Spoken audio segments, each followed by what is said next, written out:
This is Lenrod and Zulu Baraka, correspondent for Crazy Ass News Network, the only network dedicated to exposing bullshit in high and low places. In this edition, I'll be exploring the religious ideology known as Christian Reconstructionism and the impact this ideology is having on the exploding culture war that is raging all over the world. So don't go away, I'll be right back.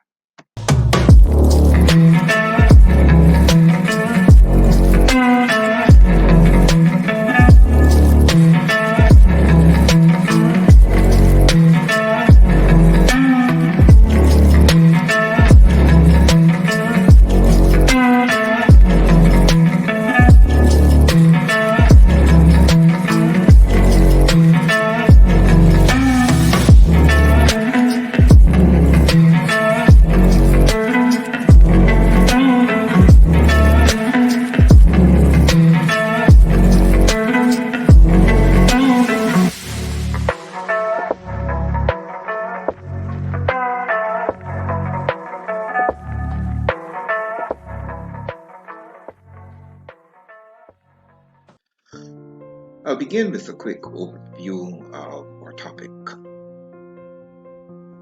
First, I will be discussing the father of Reconstructionism, a man by the name of Rosus J. Rushdoony.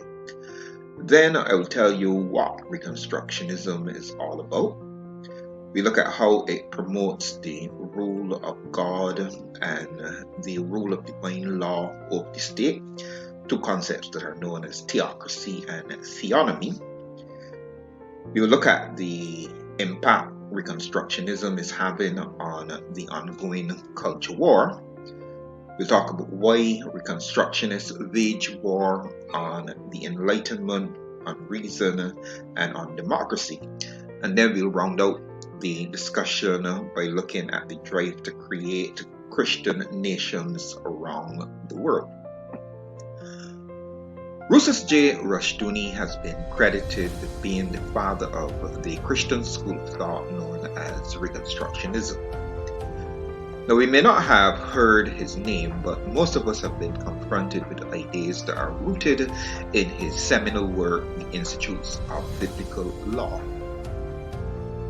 Reconstructionism, as spelled out in Rushdoony's Institute of Biblical Law and in his numerous other publications, is a theology that is rooted in the theocratic theology of the Protestant reformer John Calvin. The central theme in Reconstructionism is the idea that all aspects should be subject to the rule of Jesus, Christianity, and the Bible. Reconstructionists are what I like to call Christian Shiites because they share much in common with radical Muslim fundamentalists. Like their fellow Muslim religionists, Reconstructionists would love to enforce the laws of their religion, in this case the law of Moses, on the secular society. God rule or theocracy is at the heart of Reconstructionism. From a legal perspective, Reconstructionists advance the notion that any act disapproved by God should be criminalized by the state. A state that is controlled by Reconstructionists would therefore criminalize homosexuality, adultery, incest, premarital sex, bestiality, witchcraft, idolatry, apostasy, kidnapping, and rape, among other things. Under Old Testament law, all these sins would earn you a quick send-off to the afterlife, where you would be roasted for all eternity in the barbarous torture chamber Christians refer to as hell. Reconstructionists and many other religionists have little patience with such niceties as democracy, which is referred to as mob rule. Any freedom that is not yoked to religious commitment is viewed as a gateway to anarchy. Reason must give way to revelation, and science is merely the handmaid of faith. According to Reconstructionists, the human intellect divorced from faith and the Bible is nothing more than man trying to play God, which is idolatry, punishable by, you guessed it, death. Freedom of speech and freedom of the press are also viewed very dimly by Reconstructionists. Since these two freedoms, when unrestricted, negate any absolute standard of truth, which can be set up to judge and punish any deviations from absolute truth. Liberty for Reconstructionists therefore means the establishment of a theocratic tyranny. Think the Taliban in Afghanistan or the morality police in Iran, if you want an idea of what a Reconstructionist state would look like. Rushduni was also one of the seminal thinkers in the homeschooling movement. Appalled at the secular humanism being taught in public schools, Rushduni called for all education to be placed in the hands of the church. The only alternatives to public education being run by the churches was either a private educational system, which we today would call charter schools, or homeschooling by Christian parents. The writings of Rushduni provide much of the philosophical foundation for the culture wars of our times. Reconstructionists demanded that Christians wage war openly against any social trends that go against the grain of Christian morality.